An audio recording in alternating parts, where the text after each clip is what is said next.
साइमेटिक्स प्याटर्नले चाहिँ वा भाइब्रेसनल प्याटर्न्सहरू वा कुनै पनि स्ट्रिप प्याटर्न्सहरू हैन भर्टिकल होरिजेन्टल प्याटर्न्सहरूले चाहिँ त्यो लाइट त्यो इमेजलाई चाहिँ डिफर्म गर्छ वा रिफ्र्याक्ट गर्छ वा रिफ्र्याक्टिभ इन्डेक्सको कारणले चाहिँ फरक डिस्टर्सन ल्याइदिन्छ हैन कुनै ठाउँमा कन्भर्ज गर्छ भने कुनै ठाउँमा चाहिँ डाइभर्ज गर्छ हैन त्यो हिसाबले चाहिँ हामीले म्याग्निफायर गराउँ न त भन्ने एउटा कुरा अनि अब त्यसलाई म्याग्निफाइङ गराउनको लागि चाहिँ एउटा साइमेटिक्स प्याटर्न एउटा सिंगल फ्रिक्वेन्सीमा रन भएको साइमेटिक्स प्याटर्नले चाहिँ त्यो म्याग्निफिकेसन गर्न सक्दैन किनकि त्यहाँ चाहिँ ठ्याक्कै म्याग्निफाई हुन्न म्याग्निफाई त हुन्छ तर त्यहाँ कन्भर्जिङ डाइभर्जिङ दुईटै रूपमा स्वयं भएका हुन्छन् र केही पार्टोले मात्रै केही पार्टो मात्रै म्याग्निफाई हुन्छ केही पोइन्टहरू मात्रै केही बन्च अफ पोइन्टहरू मात्रै म्याग्निफाई हुन्छ तर पुरै होल इमेज चाहिँ म्याग्निफाई हुन्न सो हामीलाई different frequencies different pattern different vibration pattern different horizontal strip vertical strip horizontal vertical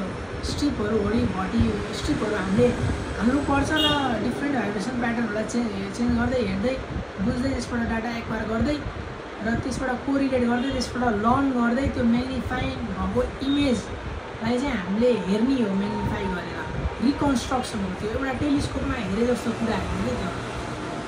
त्यही हो अब तिमीसित लेयर अफ साइमेटिक्स छ भने चाहिँ त्यसमा चाहिँ तिमीले एउटा टेलिस्कोप चाहिँ बनाएर हेर्न पायो जुन चाहिँ एकदम ट्रान्सपेरेन्ट लेन्स जस्तो छ भने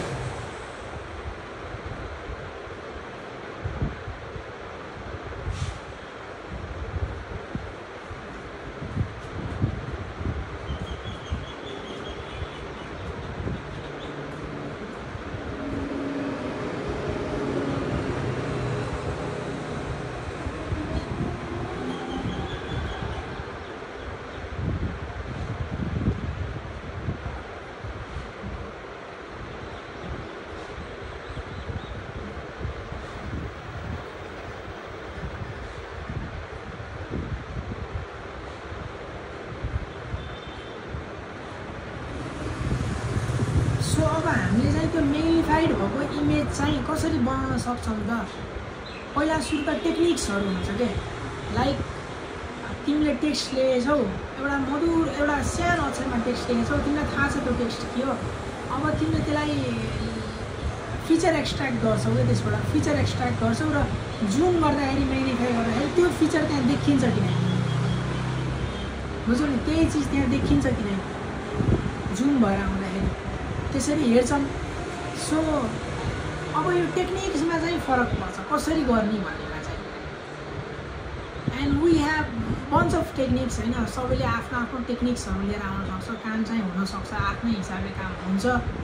सो अब हामीले चाहिँ के गर्न पऱ्यो भन्दा एउटा हाई रिजोल्युसन इमेज खिचेर त्यसको त्यसलाई चाहिँ म्याग्निफाई गर्नुपर्छ अनि त्यो चिज चाहिँ त्यहाँ म्याग्निफाई भएपछि त्यो रिकन्स्ट्रक्सनमा त्यहाँ आउने हो रिकन्स्ट्रक्सनलाई के दिउँ भन्दाखेरि एउटा म्याग्निफाइड भएको इमेज दिउँ ठिक छ म्याग्निफाइड भएको इमेज दिउँ अनि त्यसलाई के भनौँ भन्दाखेरि पहिला सुरु त नर्मल इमेज दिउँ ग्राउन्ड ट्रुथ तल इमेज छ त्यही इमेज हामीले भाइब्रेसन प्याटर्न गरेर त्यही इमेज दिने अनि त्यही इमेजलाई चाहिँ त्यसले ग्राउन्ड ट्रुथलाई चाहिँ त्यसले निकाल्न सक्छ कि रिकन्स्ट्रक्सन गर्न सक्छ कि त्यो एजिटेट हुँदाखेरि त केही देखिन्न नि त तल त एउटा चन्द्रमा एउटा इनारमा देखेर मान्छेले चन्द्रमा यस्तो छ आफ्नो फेस देखेर डिस्टर्ट छ भन्ने कहानी थियो नि त्यस्तो डिस्टर्सनमा नि आफ्नो फेस देख्न खोजौँ क्या पहिला होइन त्यो भाइब्रेसनमा नि फेस देख्न खोजौँ त्यो भाइब्रेसनमा नि त्यो ग्राउन्ड ट्रुथ डाटा देख्न खोजौँ अनि त्यो ग्राउन्ड ट्रुथसित मिलेर जान्छ नि हामीले त एउटा ब्याक प्रोपागेसन युज गरेर चाहिँ हामीले के गरेको छौँ भन्दाखेरि ग्रेडियन्ट डिसेन्टहरू युज गरेर के गरेको छौँ भन्दाखेरि जुन म्याग्निफाइड भएको इमेज छ त्यो ग्राउन्ड ट्रुथसित मिल्न पर्यो regardless of vibration, how much the vibration is happening inside a series of vibrations, right? So we created it and we will be solving this and it will be solved.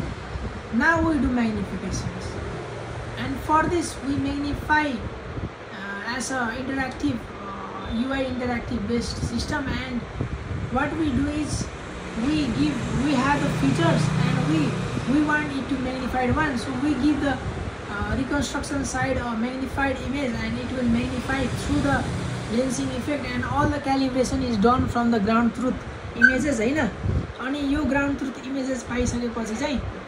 इमेजेसहरू स्टिप pattern वा कुनै पनि ground truth image जस्तो पनि हुन पायो, त्यसबाट calibrate हुन्छ system अनि यसरी म्याग्निफाई हुन्छ भन्ने हुन्छ। त्यो भाइब्रेसन प्याटर्न त्यसरी बन्दाखेरि त्यो चिज चाहिँ त्यो टाढा त्यति टाढा हुँदाखेरि त्यसरी भाइब्रेट हुँदाखेरि त्यो त्यसरी म्याग्निफाइड हुन्छ भन्ने हुन्छ। एउटा क्यालिब्रेसन सर्टेन क्यालिब्रेसन हुन्छ। त्यसपछि हामीले लेन्सहरू बनाएर पनि डिप डिफ्र्याक्टिभ न्युरल नेटवर्क जस्तै एउटा ट्रान्सप्यारेन्ट स्क्रिन जस्तो बनायौँ भने चाहिँ जसले चाहिँ लाइटलाई रिफ्र्याक्ट